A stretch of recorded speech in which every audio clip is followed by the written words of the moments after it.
Welcome to another sermon from the Lewes Church of Christ.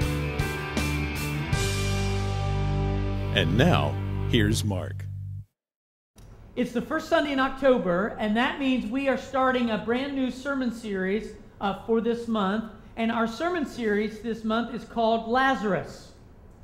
Lazarus. It's a study from the story that takes place in John chapter 11. In John chapter 11, it tells us about two sisters and a brother who lived together. Mary, Martha, and Lazarus. And those siblings, it seems like they had Jesus into their home quite often. It just seems like that Mary, Martha, and Lazarus' home was one of those places that Jesus would often go to escape. He was able to go there and just kind of to relax and kick off his sandals and just chill. That's the kind of place that he used their home for, and it just seemed like they were great friends, a great relationship. And Jesus would go there often. In fact, specifically, John chapter 11 tells us that Jesus loved Mary, Martha, and Lazarus. It's just where he would go to escape. They were great friends. Our story picks up when it's a point in life when Lazarus was sick. And it was really bad. I mean, his health is failing big time. Jesus is in a nearby town, and the sisters get word to him that their brother is sick. He's failing fast. Now, instead of dropping everything and running to the bedside of his good friend Lazarus, Jesus decides to linger for a couple days. Jesus decides, I'm just going to hang out here for a few more days. So he stays right where he was a few more days. Meanwhile, Lazarus died. The name of our series is Lazarus, and I want you to know the name of the series is named after a dead man. He's dead. Lazarus is dead. But what I want us to get from today, from this story, is Jesus would use his sickness and even his death to bring himself great, awesome glory.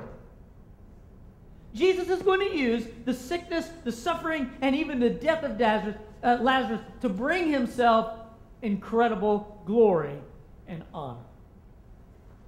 I want to ask you today, are you okay with that? Are you okay with that?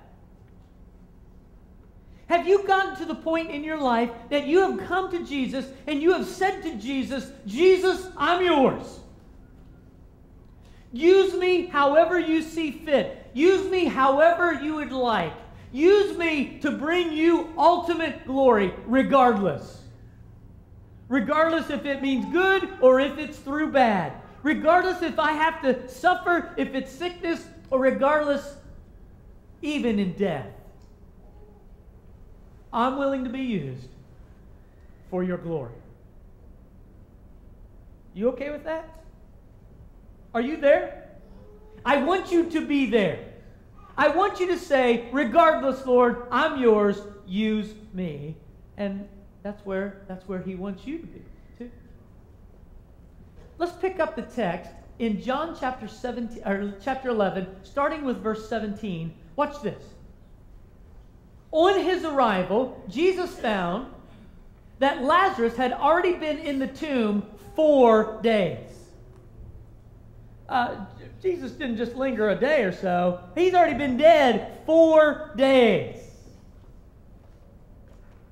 Bethany was less than 2 miles from Jerusalem, and many Jews had come to Martha and Mary to comfort them in their loss of their brother. When Martha heard that Jesus was coming, she went out to him, but Mary stayed at home. Lord, Martha said to Jesus, if you would have been here, my brother would not have died. But I know that even now God will give you whatever you ask. And Jesus said to her, Martha, your brother will rise again. Martha answered, I know he will rise again in the resurrection at the last day. But Jesus said to her, I am the resurrection and the life. He who believes in me will live even though he dies. And whoever lives and believes in me will never die. Martha, do you believe this? Yes, Lord, she told him, I believe that you're the Christ, the Son of God, who is to come into the world. After she had said this, she went back, called her sister Mary aside. The teacher's here, she said, and is asking for you. I love what happens in this text. Lazarus gets sick and dies. Now, that's not the part I love. I love how he uses this sickness and this death. Not only will Jesus use this sickness and Lazarus' suffering and his death, not only will he use that to bring glory to himself, he will also use that to move Martha from where she is to where she needs to be. He's going to use this whole situation not only to glorify and honor himself, but also to move Martha beyond where she is. Because she's stuck. I want you to know where we are in this point of the story. Martha is stuck. Have you ever been stuck? Have you ever been stuck in a rut, a spiritual rut? I think we've all been there. It is not fun to be stuck in a spiritual rut. It is not a good thing to be stuck somewhere just spinning your wheels. And one of our commitments in our Beyond strategy, one of our commitments is refusing to be complacent. We will move beyond our current level of spiritual maturity and into an ever-growing walk with Jesus, right? That's our commitment. We want to keep moving. We want to go beyond. And Jesus is going to use this circumstance to move Martha beyond where she is. She's stuck in a rut. Now, today I want to focus on Martha a little bit, and I know the whole series is named Lazarus, and Lazarus never even says a word. The Bible never records Lazarus ever saying a word. Well, he had two sisters. I'm just saying. But Martha, I want us to look at her rut. She's stuck.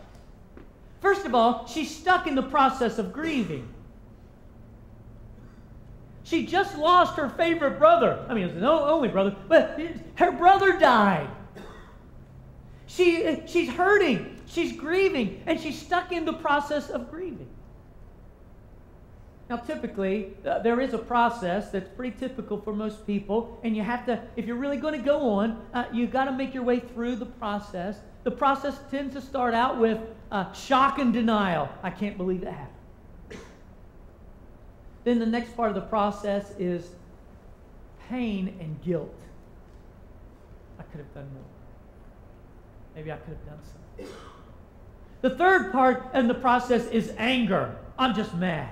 Why would this happen to me? And I'm angry about it. And then often from anger, we start going into a phase of bargaining with God. And I start trying to make deals with God and this and that. And then finally we get to a point where we're accepting the truth. He's gone.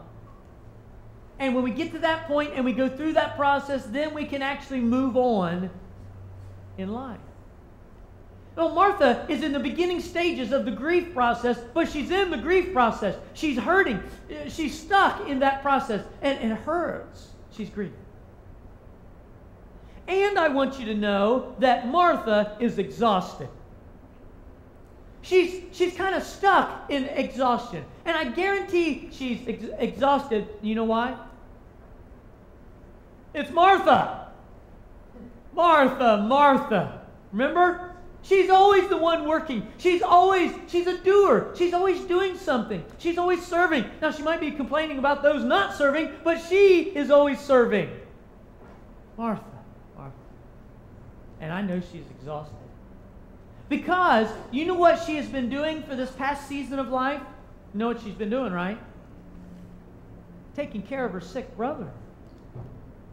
She's been serving Lazarus. She's been serving him, taking care of him. She's exhausted from that. Plus, she's facing her own loss. That's exhausting. Some of you know what I'm talking about. You have recently lost a loved one, and it hurts. And you're exhausted. Besides that, she is on the other side of the funeral event. You know what you have to do. A loved one dies. What funeral home we use it? Who do we call? When do we meet? And then you meet with the funeral director, and you're like, a casket costs how much? And you make all the preparations, and then you go to the funeral, and you're the one sitting up front, and it is so draining, and you're so exhausted, right? And knowing Martha, she's being host to all these people who have come to comfort her and Mary. You know she's exhausted. She's stuck in the grieving process. She's stuck in exhaustion. And to make matters worse, and I want to focus in on this aspect, she's stuck in disappointment. She is disappointed in the Lord.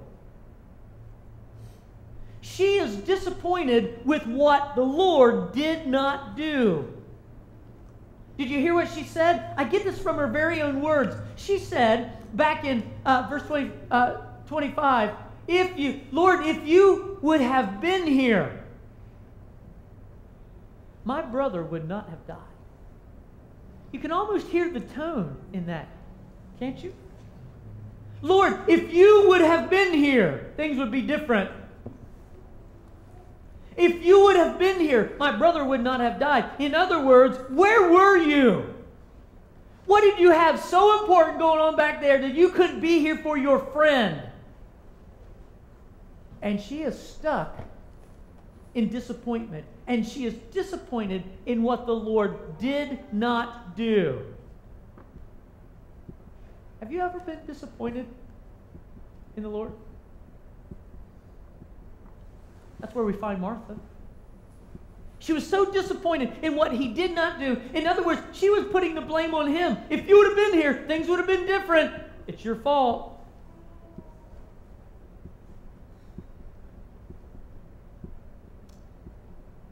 Yeah? Well, Martha was so caught up stuck in disappointment that she could not. She was unable to see what the Lord had actually been doing. In fact, if you read at the first part of John, Jesus is explaining in details the fact that Lazarus is sick. Well, he's going to end in death, but we're going to go there and we're going to resurrect him from the dead. But she was so unable to know what he had been planning and what he was about to do. In fact, she was in such a condition of disappointment, she was unable to see or even consider what he might do. She was stuck. Just totally disappointed. I love how Jesus handles her. He can handle her disappointment. And I want you to know, if you're ever disappointed in the Lord, he can handle that too. In fact, look at the discourse. Look at this. Verse 23 says, Jesus said to her, Martha, your brother will rise again. And Martha answered, I know that. I know he'll rise again on the resurrection, on the last day. I know that. I believe in that. Can you imagine the smile on Jesus' face as he says the next verse? Look at verse 25. Martha, I am the resurrection and the life. He who believes in me will never die. The Message version translates it this way, and I love how it says it this way. The Message says that Jesus said, Martha, you do not have to wait to the end. I am right now the resurrection and the life. Isn't that awesome? I am right now the resurrection and the life. You don't have to wait to the end. You don't have to wait to the last day. I am right now the resurrection and the life. That is awesome. In fact, I love the I am statements of Jesus in the book of John. If you're doing the Bible challenge this month, we're reading through the Gospel of John. We're just reading the chapter that corresponds with the day of the month. And if you're reading through the book of John, you are noticing several I am statements from Jesus. Remember back in the Old Testament when God introduced himself to Moses? Do you remember how he introduced himself? What did he say? I am. When you go to Pharaoh and Pharaoh asks, who wants to go? Who wants to be worshipped out in the desert? I just want you to introduce me as I am. I am? I am what? Exactly. I am. Kind of communicating, Moses, I am what you need whenever you need it. I am. And then it's really cool. Jesus comes along in the New Testament and he makes all kinds of I am statements, and basically he introduces himself by saying, I am too. I am. Check out some of these I am statements. Look at this. I am the living bread which came down from heaven. I am. Look at this next one. He said to them, you are from beneath, I am from above. You are of this world. I am not of this world. Look at this next one. I am the light of the world. He who follows me shall walk in darkness, but have the light of life. I am the light of the world. Look at this. Jesus said to them, most assuredly, I say to you, before Abraham was, I am. Not the best grammar, but great theology. I am. Look at this next one. I am the door. If anyone enters by me, he will be saved. He will go in and out and find pasture. I am the door. I am. Look at this next one. I am the good shepherd. The good shepherd gives his life for his sheep. I am the Son of God. Look at this. Jesus said, I am the way, the truth, and the life. No one comes to the Father but through me. And then this one, even from 15, I am the vine, you are the branches. Look at this next one, the one from today. I am the resurrection and the life. He who believes in me will never die. I am. He was saying, I am right now the resurrection and the life. I am right now everything you need, whenever you need it, whatever you need. I am right now. That's awesome. And I want to remind you today, that's who we follow. That's who we worship. That's why we're gathered here today. We worship and follow and live for the one who says, I am right now the resurrection and the life. And that's incredible. And Jesus used that to move Mary out from being stuck in disappointment. Because then just a few minutes later, he was going to say, let me see the tomb. Let me see where he's laid. Let me see where he's buried. Move the stone away. And then he would call out to the dead man, Lazarus, come forth. And he resurrected Lazarus from the grave. Martha, I am right now the resurrection.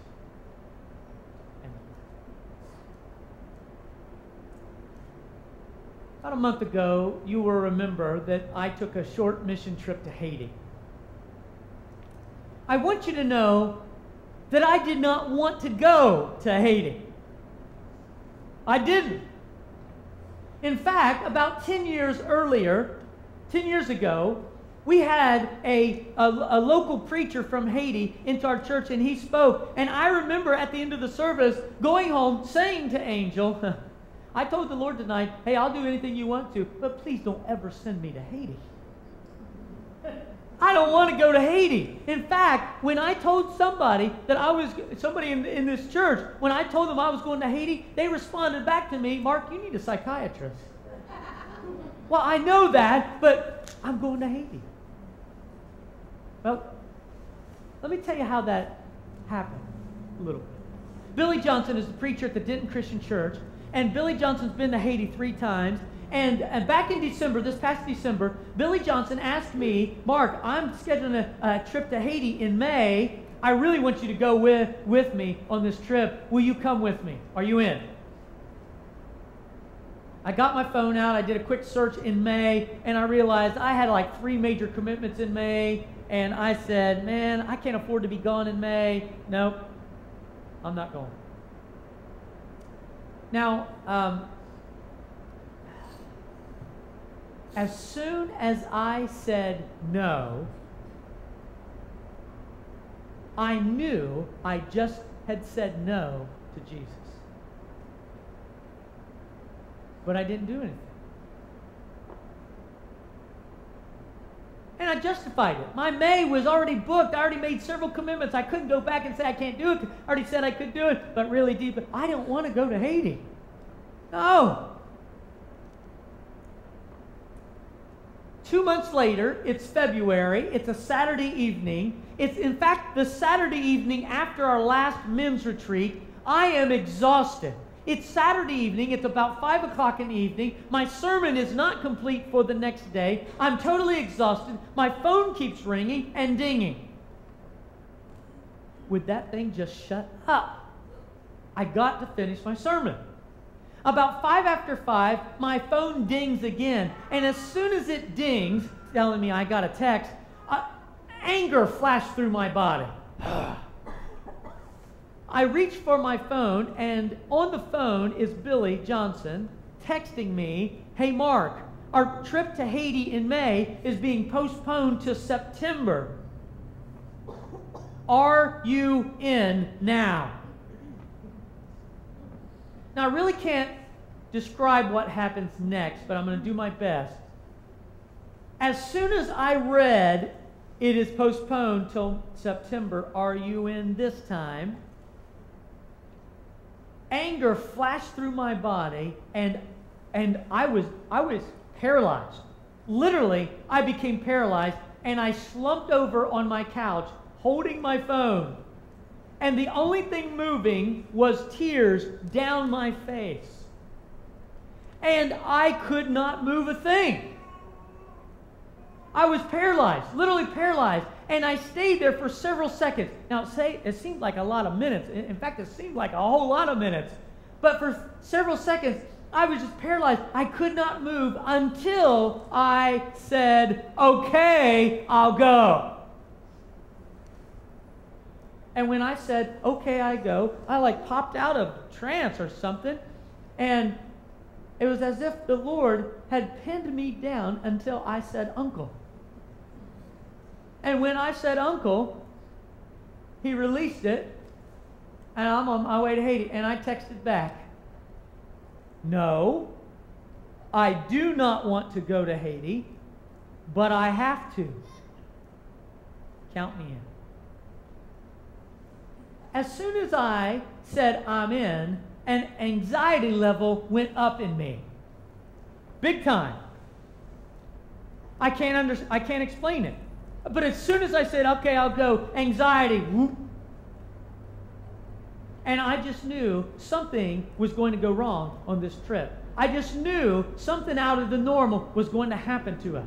What made matters worse, the night we were supposed to get on the plane, we were in Baltimore, we were at a hotel. The night before we were supposed to leave, 3 other team members came to me individually and said, I do not want to go on this trip. Why not? I just have a weird feeling that something's going to happen to us. Something out of the norm is going to happen to us. I'm starting to freak out. They just verbalized what I have been feeling for 4 months now. I call Angel, my wife, and I said, honey, I hate to do this to you, but I just want to say I love you and goodbye. It may be the last time. I have a weird feeling. That was not a smart move. I'll not do that again. She had a bad week. But anyway, the Thursday while we're in Haiti, the Thursday we're there, just 2 days before we're going to get back on a plane and get back to America. Oh, I love this country. But anyway, 2 days before, on that Thursday morning, I was leading a devotional for all of our people. Now, I was asked if I would be the spiritual leader for our team for the week. So every morning I'd lead a devotional, and every evening we would have a debriefing of the day. That morning I led a devotional from the story of Jesus on Mount Transfiguration, where he was transformed before them, and he was just transfigured. The light kind of showed from the inside out, and Peter, James, and John saw Jesus that day from a whole new light. No pun intended. And I said, you know what? The Bible tells us that Jesus is the same today, yesterday, forever. He is ever present. He is working among us. He's going to go with us. I want you to watching for him. I want you looking for him. I want you, tonight when we meet to debrief about the day, I want you to be able to tell me where you saw Jesus show up in some incredible ways. We went about the day. We went to a village, ministering in a village. We went to an orphanage that day. Later that afternoon, we had some time, and we decided, hey, let's go to the beach. So we drove an hour, and we went just to the beach. We wanted to just be there an hour. We get to the beach. We're out on the beach. It's beautiful blue water. About 500 yards out is a beautiful, enticing island. Without even thinking, all of us just jump into water, and we head out and swim to the island. We walk the island. It's beautiful, coral everywhere. It's a beautiful place. Several of us jump back in the water. We swim all the way back. A few people linger. My son David lingers behind. Uncle Ethan lingers behind, and a couple others, and they're there on the island. When they decide they're going to jump in the water and swim back, my son David jumps in the water and immediately is attacked by a poisonous jellyfish.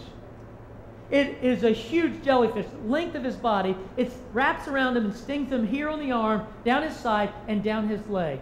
David is screaming. I don't know how or where or why, but immediately there is this fisherman in a canoe right there at the island, giving David a hand, getting David into the boat and bringing David across the water to the beach where I was.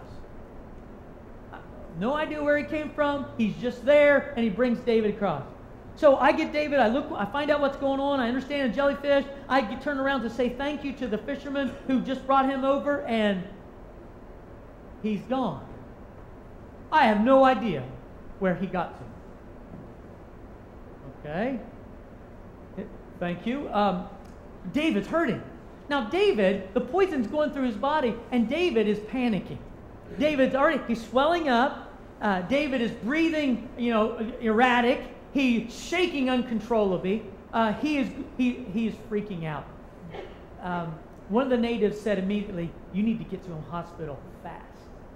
20 minutes later, we're in a Cuban hospital in the middle of nowhere in Haiti, and they do not speak English. No one speaks English. In fact, the Cuban doctors don't even speak Creole. Crazy. David is shaking like crazy. David's freaking out. David thinks he's going to die. In the height of his panic, he sets up as calm as can be and says, there he is.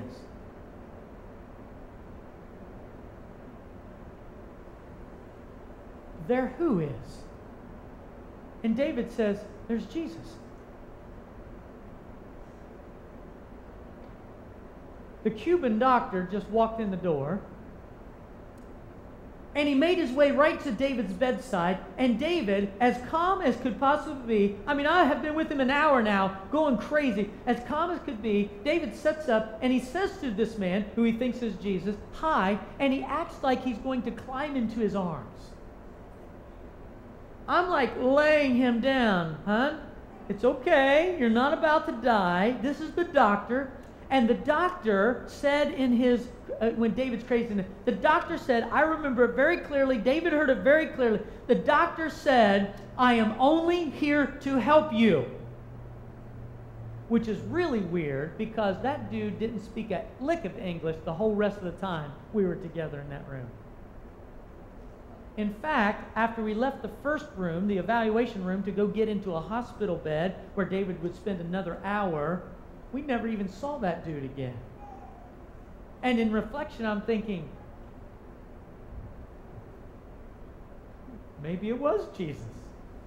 If it was, he speaks Spanish. I'm saying that. But so we get caught up in, and finally, after all the medicine kicks in and David calms down, we're like, we need to get home. We need to get back to our compound. We're an hour away. It's almost dark. There's 12 of us just waiting around. And so we get back in the truck. Now, David is, the medicine's taking effect. He's kind of loopy, but he's still tremoring. And he's shaking a little bit. And I'm holding him in the back of a truck. I'm calming him down. And we get out to the main road. And we're in a really bad section. It's like a section you do not want your truck to break down, or you're not going to live to tell about it. Graffiti everywhere on all the buildings. Graffiti everywhere. I mean, I can't understand what it says, but it's just words and, graffiti everywhere. And we come to this place. It's this little yellow shack. And the only thing the shack says on the side in red letters, Jesus. Which communicated to me on the spot,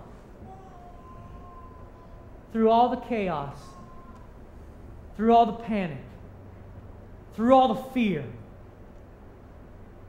through all the stuff you don't understand.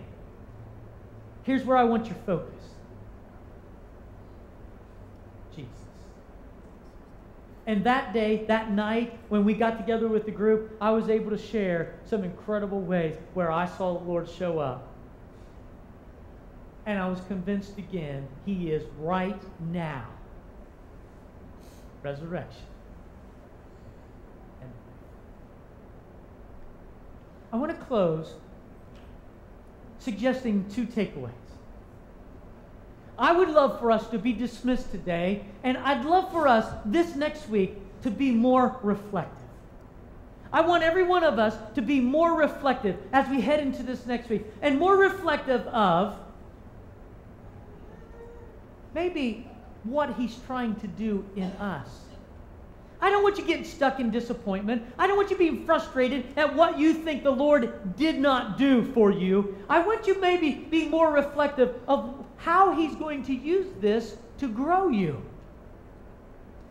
How is he going to use this situation to get you to go beyond where you are? Because I can tell you, he's at work. And he wants to move you beyond.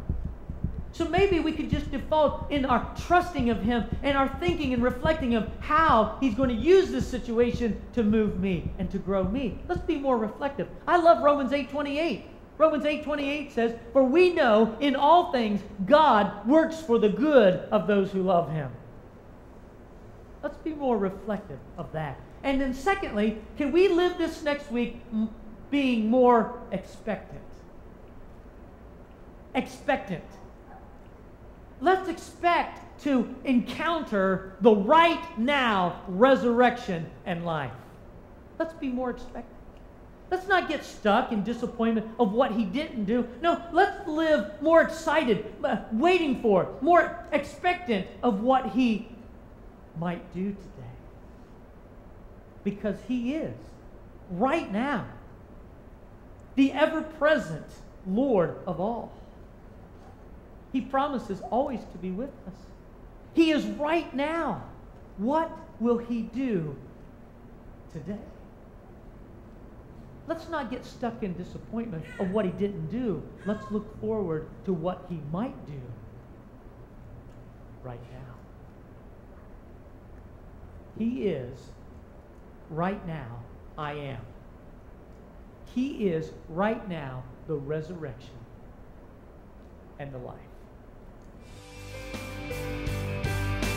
This has been a presentation of the Lewes Church of Christ. We are located at 15183 Coastal Highway, Milton, Delaware, 3 miles north of Lewes on Highway 1. Our service times are 9 a.m. and 11 a.m. every Sunday morning.